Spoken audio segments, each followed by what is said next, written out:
Presented by Aishwarya Music Mathli.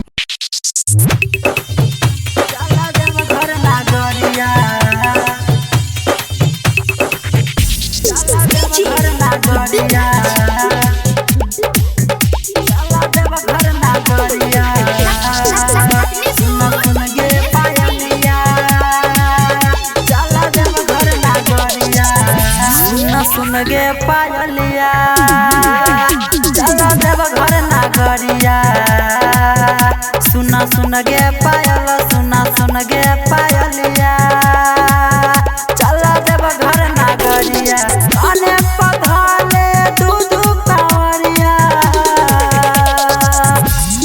सुन गे कावलिया चला देव घर नागरिया सुन गे पायलिया चला देव घर नागरिया घर नागरिया घर नागरिया चला देव घर नागरिया जब चले कमरिया रोड के ऊपर सड़क के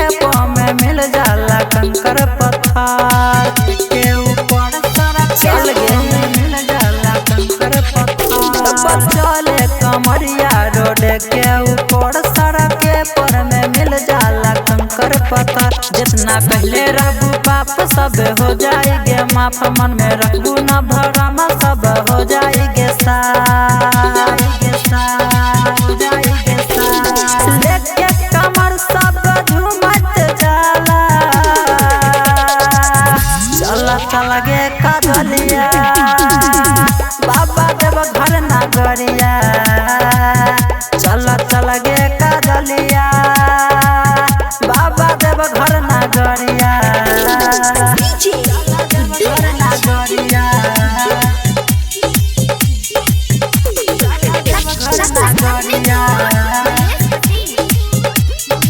घर नागरिया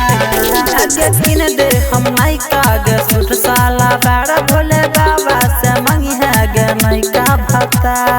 बाबा से मंगी है गे नायका भक्ता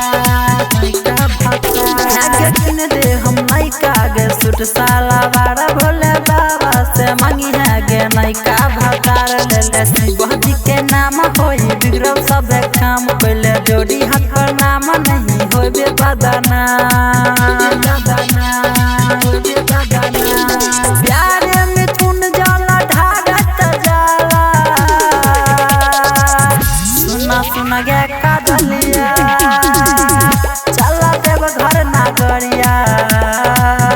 चला गे पायलिया बाबा देव घर नागरिया चल ना गे।